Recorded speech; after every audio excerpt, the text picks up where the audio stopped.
അപ്പം ഞാൻ ഓൾറെഡി പറഞ്ഞു നമ്മൾ ഒരു 30-day English grammar and vocabulary series ആണ് നമ്മൾ പ്ലാൻ ചെയ്തിട്ടുള്ളത്. അതിൽ ഡേ 1 ആണ്. With this classes we can make English easy. Okay, അപ്പം നമ്മൾ PSCക്കൊക്കെ നമ്മൾ പഠിക്കുന്ന സമയത്ത് ഇംഗ്ലീഷിൻ്റെ സിലബസ് എടുത്ത് നോക്കുമ്പോൾ നമ്മൾ ആദ്യം LDC ഒക്കെ ഉള്ള മെയിൻ സിലബസ് എടുത്ത് നോക്കുമ്പോൾ നമ്മൾ ആദ്യം കാണുന്ന സംഭവമാണ് ടൈപ്പ് ഓഫ് സെൻറ്റൻസസ് എന്നുള്ളത്. അതായത് സെൻറ്റൻസിൻ്റെ ടൈപ്പുകൾ. നമുക്കറിയാം സെൻറ്റൻസ് എന്ന് വെച്ചാൽ എന്താ? സെൻറ്റൻസ് എന്ന് വെച്ചാൽ നമ്മൾ കൃത്യമായിട്ടുള്ള വാക്കുകൾ ഒരേ രീതിയിൽ കൃത്യമായ രീതിയിൽ അറേഞ്ച് ചെയ്ത് കഴിയുമ്പോൾ ഒരു മീനിങ് ഫുൾ ആയിട്ടുള്ള ഒരു ഗ്രൂപ്പ് ഓഫ് വേർഡ്സ് ഉണ്ടാവും. അങ്ങനെയുള്ള ആ ഒരു ഗ്രൂപ്പ് ഓഫ് വേർഡ്സിനെയാണ് നമുക്ക് സെൻറ്റൻസ് എന്ന് പറയാൻ പറ്റും. ഓക്കെ, അതൊരു ഗ്രൂപ്പ് ഓഫ് വേർഡ്സ് ആണ്. എല്ലാ വേർഡ്സും ഗ്രൂപ്പായി കഴിഞ്ഞാൽ ഒരു സെൻറ്റൻസ് ആവില്ല. Group of words which give A proper meaning, എന്നുള്ള പ്രോപ്പർ ആയിട്ടുള്ള ഒരു മീനിങ് നൽകുന്ന ഗ്രൂപ്പ് ഓഫ് വേർഡ്സിനെയാണ് നമ്മൾ സെൻറ്റൻസുകൾ എന്ന് പറയുന്നത്. ഓക്കെ, അപ്പോൾ നമുക്ക് എന്താണ് ടൈപ്പ് ഓഫ് സെൻറ്റൻസുകൾ, ഇംഗ്ലീഷിൽ എത്ര തരം ടൈപ്പ് സെൻറ്റൻസുകളുണ്ട്, അതുപോലെ തന്നെ ഇംഗ്ലീഷിൽ ആ ഓരോ തരം സെൻറ്റൻസുകളും എന്താണ്, അതിനുള്ള എക്സാമ്പിളൊക്കെ നമുക്ക് ഈ ഒരു ക്ലാസ്സിൽ ഡിസ്കസ് ചെയ്യാം. Okay, let's begin the class. അപ്പോൾ നമ്മൾ ഇംഗ്ലീഷിനെ നമ്മൾ എടുക്കുകയാണെങ്കിൽ ഇംഗ്ലീഷിൽ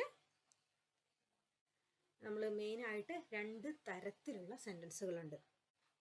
അത് നമ്മൾ പർപ്പസിൻ്റെ ബേസിലും അതുപോലെ തന്നെ സെക്കൻഡ് ആയിട്ടുള്ളത് നമ്മൾ സ്ട്രക്ചറിൻ്റെ ബേസിലുമാണ് നമ്മൾ ഇംഗ്ലീഷിലുള്ള സെൻറ്റൻസുകളെ നമ്മൾ ക്ലാസിഫൈ ചെയ്യുന്നത്. ഇനി ഈ പർപ്പസും സ്ട്രക്ചറും പർപ്പസിൻ്റെ ആ ഒരു പർപ്പസ് അതൊരു ഫംഗ്ഷൻ റിലേറ്റഡ് ആയിട്ടുകൊണ്ട് തന്നെ അതിനെ ബേസ് ചെയ്തിട്ടുണ്ട് നമ്മൾ വീണ്ടും സെൻറ്റൻസുകൾ 4ആയിട്ട് തിരിക്കുന്നുണ്ട്. അതുപോലെ തന്നെ സ്ട്രക്ചർ അല്ലെങ്കിൽ ഫോമിനെ ബേസ് ചെയ്തിട്ടും നമ്മൾ ഇംഗ്ലീഷിലെ സെൻറ്റൻസുകളെ 4ആയി തരംതിരിച്ചിട്ടുണ്ട്. അങ്ങനെ നമ്മൾ മൊത്തമായിട്ട് നോക്കുമ്പോൾ ഏകദേശം 8 ടൈപ്പ് ഓഫ് സെൻറ്റൻസുകളാണ് ഇംഗ്ലീഷിൽ ഉള്ളത്. കേൾക്കുമ്പോൾ ഒരുപാടുള്ളത് പോലെയൊക്കെ തോന്നും, പക്ഷെ വളരെ വളരെ എന്താ പറയുക ഷോർട്ടായിട്ടാണ് നമുക്ക് പെട്ടെന്ന് തന്നെ മനസ്സിലാക്കി എടുക്കാൻ പറ്റുന്ന കാര്യങ്ങൾ മാത്രമേ ഇതിലുള്ളതുകൊണ്ട് ആരും ടെൻഷൻ ഒന്നും അടിക്കണ്ട. നമുക്ക് ഓരോന്നായിട്ട് പഠിച്ചു. അപ്പം നമ്മൾ ആദ്യം പറഞ്ഞു നമ്മൾ സെൻറ്റൻസുകളെ പർപ്പസിൻ്റെ ബേസിൽ ക്ലാസിഫൈ ചെയ്യുന്നുണ്ടെന്ന്. പർപ്പസിൻ്റെ ബേസിൽ നമ്മൾ സെൻറ്റൻസുകളെ 4ആയിട്ടാണ് ക്ലാസിഫൈ ചെയ്യുന്നത്. 1 declarative, 2 interrogative, 3 imperative, 4 exclamatory. Okay, ഈ 4 കാണുമ്പോൾ തന്നെ നമുക്ക് മനസ്സിലാവും എന്താണ് കൃത്യമായിട്ട്. ചില വാക്കുകളൊക്കെ നമുക്ക് മറ്റൊരു വാക്കുകളും നമ്മൾ സാധാരണ കേട്ടിട്ടുള്ള വാക്കുകളൊക്കെ ആയിട്ട് നമുക്ക് എന്ത് ചെയ്യാൻ പറ്റും, നമുക്കൊന്ന് ക്ലബ് ചെയ്യാൻ വേണ്ടി പറ്റുന്ന ടൈപ്പ് ഓഫ് വേർഡ്സ് മാത്രമാണ് ഇതിലുള്ളത്. അപ്പം നമ്മൾ ഓരോന്ന് എന്താണ് നമുക്ക് നോക്കാം.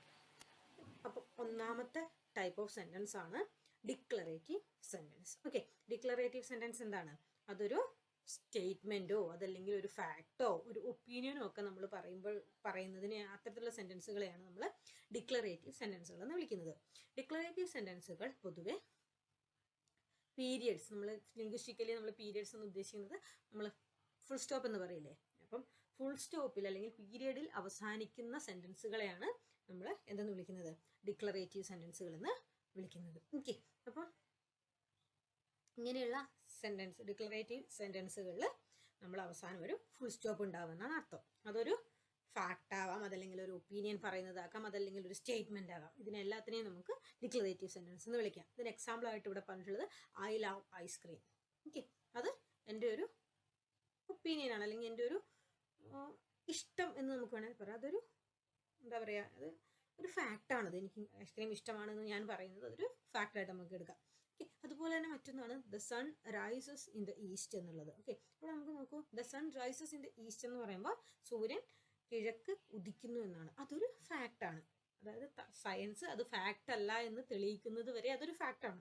ഓക്കെ ഓക്കെ, തീർച്ചയായിട്ടും നമ്മൾ സയൻസ് തെളിയിച്ചിട്ടുണ്ട്. സൂര്യൻ എവിടെയാണോ സൂര്യൻ ഉദിക്കുന്നത് അവിടെയാണ് കിഴക്കെന്നല്ലോ നമ്മുടെ സേതുരാമ CBI കൊണ്ട് പറഞ്ഞിട്ടുള്ളത്. ഓക്കെ, അപ്പോൾ അങ്ങനെ അതുപോലെ തന്നെ ഷീസ് എ ടീച്ചർ, അതൊരു ഒപ്പീനിയൻ അല്ലെങ്കിൽ അതൊരു ഫാക്ട് അല്ലെങ്കിൽ ഒരു സ്റ്റേറ്റ്മെൻ്റ് ആണ്. ഷീസ് എ ടീച്ചർ എന്നുള്ളത് ഒരു സ്റ്റേറ്റ്മെൻ്റ് ആണ്. അതേപോലെ ദേ ലീവ് ഇൻ കേരള എന്ന് പറയുന്നത് മറ്റൊരു സ്റ്റേറ്റ്മെൻ്റ്. അപ്പോൾ ഇത്തരത്തിലുള്ള കാര്യങ്ങൾ നോക്കുന്നു. എല്ലാ സെൻറ്റൻസുകളെയും അവസാനം നമുക്ക് ഒരു ഫുൾ സ്റ്റോപ്പ് കാണാം. സോ ഇത്തരത്തിലുള്ള സെൻറ്റൻസുകളെയാണ് നമ്മൾ ഡിക്ലറേറ്റീവ് സെൻറ്റൻസുകൾ എന്ന് വിളിക്കുന്നത്. ഓക്കെ, ഇനി അടുത്തതാണ് ഇൻറ്ററോഗേറ്റീവ് സെൻറ്റൻസ്. ഓക്കെ, നമുക്ക് ഇത് എടുക്കുകയാണെങ്കിൽ ഇൻറ്ററോഗേറ്റീവ് സെൻറ്റൻസുകളുടെ എല്ലാം പ്രത്യേകത എന്താണെന്ന് വെച്ചാൽ ഈ സെൻറ്റൻസുകളുടെ എല്ലാം അവസാനം പീരിയഡ്സ് അല്ല ഉണ്ടാവുക, പകരം ഒരു ക്വസ്റ്റ്യൻ മാർക്കാണ്. ഓക്കെ, അപ്പോൾ നമ്മൾ എത്തരത്തിലുള്ള സെൻറ്റൻസുകളുടെ അവസാനമാണ് ക്വസ്റ്റ്യൻ മാർക്ക് ഇടുക. ക്വസ്റ്റ്യൻ മാർക്ക് നമ്മൾ സാധാരണയായിട്ട് ഇടുന്നത് ഏതിൻ്റെ കൂടെയാണ്? നമ്മൾ ഒരു ചോദ്യം ചോദിക്കുന്ന സമയത്താണ് നമ്മൾ എന്ത് ഉപയോഗിക്കുന്നത്, ക്വസ്റ്റ്യൻ മാർക്ക് ഉപയോഗിക്കുന്നത്. ഓക്കെ, ഇപ്പോൾ നമ്മൾ ഇൻറ്ററോഗേറ്റീവ് സെൻറ്റൻസുകൾ എന്നുള്ളതിന് നമുക്ക് മനസ്സിലാക്കാം ഇതൊരു ചോദ്യമാണ്. ക്വസ്റ്റ്യൻസ് ഉണ്ടെങ്കിൽ അതിനെയാണ് നമ്മൾ ഇൻറ്ററോഗേറ്റീവ് സെൻറ്റൻസ് എന്ന് പറയുന്നത്. ഇനി നമുക്ക് ഓർത്തിരിക്കാൻ നമുക്കൊരു കാര്യം ഞാൻ പറഞ്ഞുതരാം. ഇൻറ്ററോഗേഷൻ എന്ന് കേട്ടിട്ടുണ്ടാവും നിങ്ങൾ. ഇപ്പോൾ നമ്മളൊരു സിനിമകളിലൊക്കെ കാണുന്ന സമയത്തൊക്കെ നമ്മൾ കേട്ടിട്ടുണ്ടാവും, പ്രതിനെ ഇൻറ്ററഗേറ്റ് ചെയ്യാൻ വേണ്ടി കൊണ്ടുപോയി, അല്ലെങ്കിൽ ഇൻറ്ററഗേഷൻ റൂം ഉണ്ട് എന്നുള്ള രീതിയിലൊക്കെ നമ്മൾ കേട്ടിട്ടുണ്ടാവും. ചോദ്യം ചെയ്യൽ എന്നുള്ള അർത്ഥമാണ്. ഓക്കെ, അപ്പോൾ ഇൻറ്ററോഗേഷൻ എന്നുള്ള വാക്കിൻ്റെ അർത്ഥം ചോദ്യം എന്നുള്ളതാണ്. അപ്പം ഇൻറ്ററോഗേറ്റീവ് സെൻറ്റൻസ് എന്ന് പറഞ്ഞാൽ ക്വസ്റ്റ്യനിൽ എന്തുണ്ടാവാം, ആ ഒരു സെൻറ്റൻസിൽ ഒരു ക്വസ്റ്റ്യൻ, ആ ഒരു സെൻറ്റൻസ് ഒരു ക്വസ്റ്റ്യൻ ആണെങ്കിൽ അതിനെയാണ് നമ്മൾ ഇൻറ്ററോഗേറ്റീവ് സെൻറ്റൻസുകൾ എന്ന് വിളിക്കുന്നത്.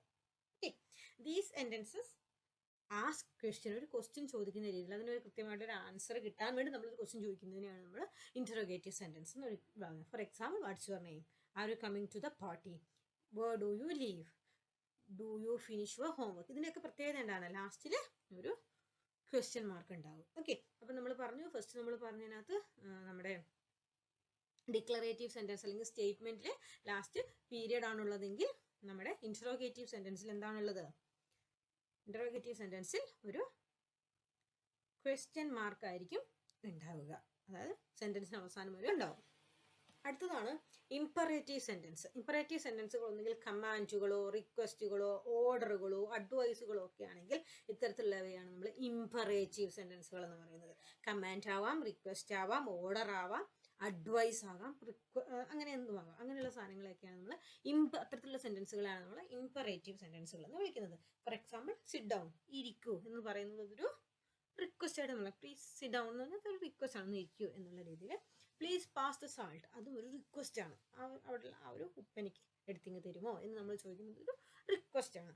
ഡോണ്ട് ടോക്ക് ലൗഡ്ലി എന്നുള്ളത് അതൊരു കമാൻഡോ അതല്ലെങ്കിൽ ഒരു ഓർഡറോ ആണ്. മിണ്ടരുത് എന്ന് നമ്മുടെ ടീച്ചർ മിണ്ടരുത് എന്ന് പറയുമ്പോൾ അതൊരു ഓർഡറാണ്. ടേൺ ഓഫ് ദ ലൈറ്റ് എന്നുള്ളത് അതൊരു ഓർഡർ ആവാം, അതല്ലെങ്കിൽ റിക്വസ്റ്റ് ആവാം. രണ്ട് രീതിയിൽ നമുക്കതിനെ പറയാം. ബി കൈൻഡ് ടു അതർ എന്നുള്ളതൊരു അഡ്വൈസ് ആവും. അപ്പോൾ ഇങ്ങനെ ഓർഡറോ അഡ്വൈസോ റിക്വസ്റ്റോ കമാൻഡുകളോ ഒക്കെ നമ്മൾ ആയിട്ടാണ് ഒരു സെൻറ്റൻസിലേക്ക് പറയുന്നതെങ്കിൽ അതിനെയാണ് നമ്മൾ ഇംപറേറ്റീവ് സെൻറ്റൻസുകൾ എന്ന് വിളിക്കുന്നത്. അടുത്തതാണ് എക്സ്ക്ലമേറ്ററി സെൻറ്റൻസുകൾ. ഓക്കെ, എന്താണ് എക്സ്ക്ലമേഷൻ എന്ന് വെച്ചാൽ ആശ്ചര്യം എന്നുള്ള അർത്ഥമാണ്. അപ്പം നമ്മുടെ സെൻറ്റൻസിൽ ഒരു സ്ട്രോങ് ഫീലിംഗ് ഉണ്ടെങ്കിൽ, അതല്ലെങ്കിൽ ഒരു ആശ്ചര്യം ഉണ്ടെങ്കിൽ, എക്സൈറ്റ്മെൻറ്റ് ഉണ്ടെങ്കിൽ, ഇങ്ങനെയുള്ളവയാണ്, അല്ലെങ്കിൽ ഒരു ഇമോഷൻ പറയാൻ വേണ്ടിയിട്ടാണ് നമ്മളൊരു സെൻറ്റൻസ് ഉപയോഗിക്കുന്നതെങ്കിൽ ഇത്തരത്തിലുള്ള സെൻറ്റൻസുകളാണ് നമ്മൾ എക്സ്ക്ലമേറ്ററി സെൻറ്റൻസുകൾ എന്ന് വിളിക്കുന്നത്. ഇനി എന്താണ് എക്സ്ക്ലമേറ്ററി സെൻറ്റൻസുകളുടെ ഒരു പ്രത്യേകത എന്ന് ചോദിച്ചു കഴിഞ്ഞാൽ, ഈ സെൻറ്റൻസുകൾക്ക് ശേഷം അല്ലെങ്കിൽ സെൻറ്റൻസുകളുടെ അവസാനം ഫുൾ സ്റ്റോപ്പോ ക്വസ്റ്റ്യൻ മാർക്കോ ആയിരിക്കില്ല, പകരം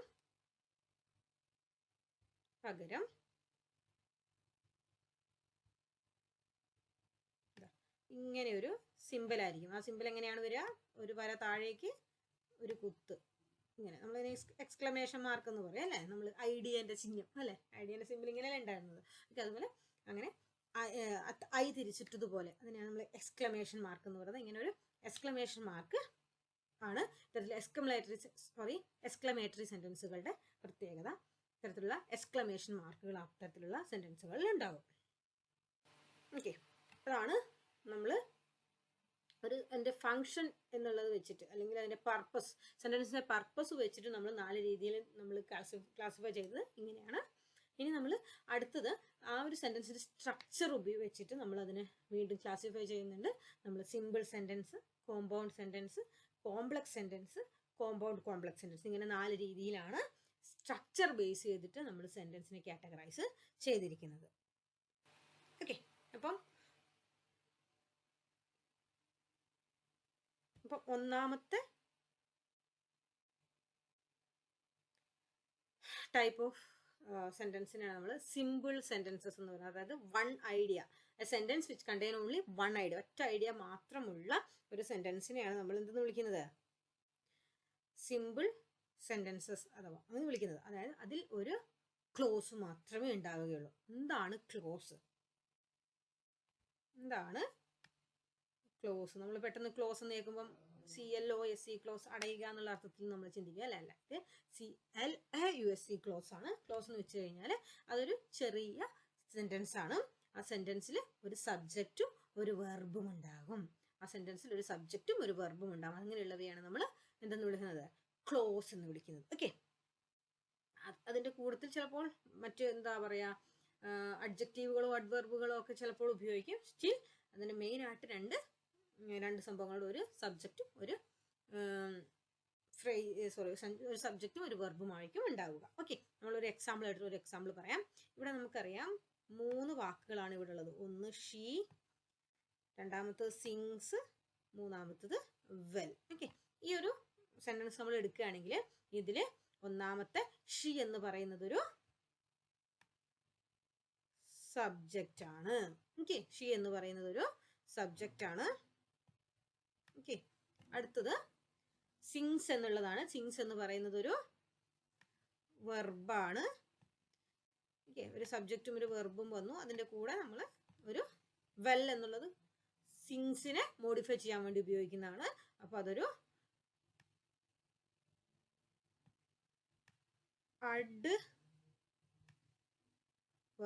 അഡ്വർബായിട്ട് മാറുകയാണ് വെൽ എന്നുള്ളത്. ഓക്കെ, അപ്പം ഇത്തരത്തിലുള്ള ചെറിയ സെന്റൻസുകൾ അതിൽ ഒരൊറ്റ ഐഡിയ മാത്രമേ ഉണ്ടാവുള്ളൂ. അതിലൊരു സബ്ജക്റ്റും ഒരു വെർബും മാത്രമാണ് ഉണ്ടാവുക.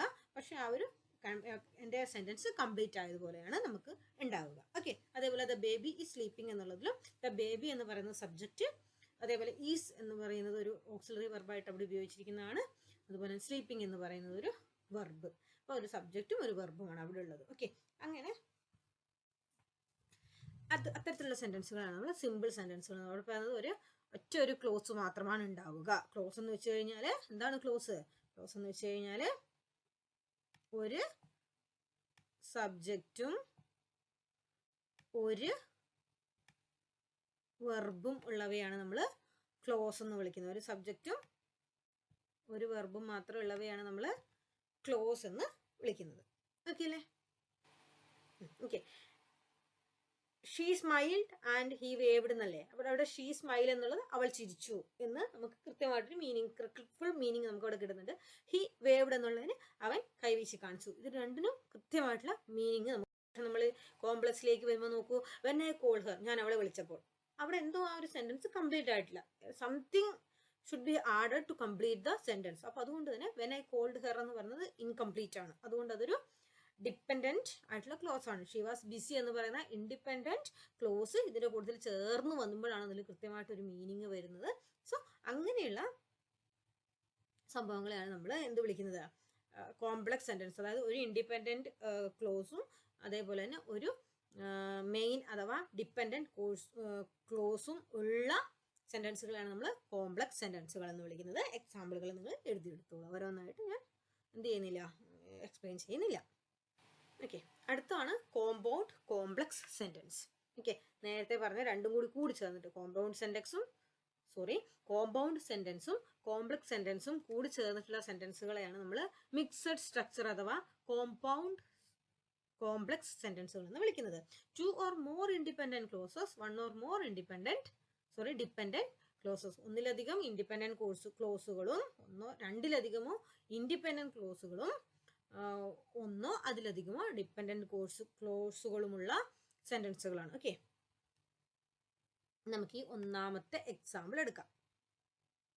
ഈ ഒന്നാമത്തെ എക്സാമ്പിൾ എടുക്കുമ്പോൾ നമുക്കിവിടെ 1, 2, 3, അതായത് ദോ ഇറ്റ് വാസ് റെയിനിങ് എന്ന് പറയുന്ന ഒന്നുണ്ട്, വി വെന്റ് ഔട്ട് എന്ന് പറയുന്ന മറ്റൊന്നുണ്ട്, വി എൻജോയ്ഡ് ഇറ്റ് എന്ന് പറയുന്നുണ്ട്. ഓക്കെ, നമുക്ക് നോക്കാം. ദോ ഇറ്റ് വാസ് റെയിനിങ് എന്ന് പറഞ്ഞാൽ മഴയായിരുന്നെങ്കിലും എന്ന് മാത്രമാണ് അർത്ഥം. അത് കംപ്ലീറ്റ് ആവുന്നില്ല. ആ ദോ ഇറ്റ് വാസ് റെയിനിങ് എന്നുള്ളത് ഒരു പ്രോപ്പർ മീനിങ് കിട്ടുന്ന ഒരു കംപ്ലീറ്റ് സെന്റൻസ് അവിടെ ആവുന്നില്ല. പക്ഷെ അപ്പോൾ അങ്ങനെ സെന്റൻസ് ഇല്ലാതിരിക്കുമ്പോൾ അതിനെ നമ്മൾ എന്താണ് പറയാ? ഡിപ്പെൻഡന്റ് ക്ലോസ് എന്ന് പറയും. ഒരു ഡിപ്പെൻഡന്റ് ക്ലോസ് അവിടെ വന്നു. ഇനി വി വെന്റ് ഔട്ട്, ഞങ്ങൾ പുറത്തുപോയി എന്ന് പറയുമ്പോൾ അതൊരു കംപ്ലീറ്റ് സെന്റൻസ് ആണ്. ഓക്കെ, അതിൽ കൃത്യമായിട്ട് മീനിങ് ഉള്ള കംപ്ലീറ്റ് സെന്റൻസ് കിട്ടി നമ്മൾ വി വെന്റ് ഔട്ട് എന്ന് പറയുമ്പോൾ. അതുപോലെ തന്നെ വി എൻജോയ്ഡ് ഇറ്റ്, ഞങ്ങൾ അത് ആസ്വദിച്ചു എന്ന് പറയുമ്പോൾ അതും ഒരു കംപ്ലീറ്റ് സെന്റൻസ് ആണ്. അപ്പം വി വെന്റ് ഔട്ട് എന്ന് പറയുന്നത് വി എൻജോയ്ഡ് ഇറ്റ് എന്ന് പറയുന്നതും എന്താണ്? അതൊരു ഇൻഡിപെൻഡന്റ് ക്ലോസ് ആണ്. അപ്പോൾ ഇവിടെ 2 ഇൻഡിപെൻഡന്റ് ക്ലോസും ഒരു ഡിപ്പെൻഡന്റ് ക്ലോസും ഉണ്ട്. ഇത്തരത്തിലുള്ള 2 അതിലധികമോ ഇൻഡിപെൻഡന്റ് ക്ലോസും 1 അതിലധികമോ ഡിപ്പെൻഡന്റ് ക്ലോസും ഉള്ള സെന്റൻസുകളെയാണ് കോമ്പൗണ്ട് കോംപ്ലക്സ് സെന്റൻസസ് എന്ന് വിളിക്കുന്നത്. ഓക്കെ അല്ലേ? ഇത്രയുമാണ് നമുക്ക് ഇതിന്റെ ടൈപ്പ് ഓഫ് സെന്റൻസുകൾ നമുക്ക്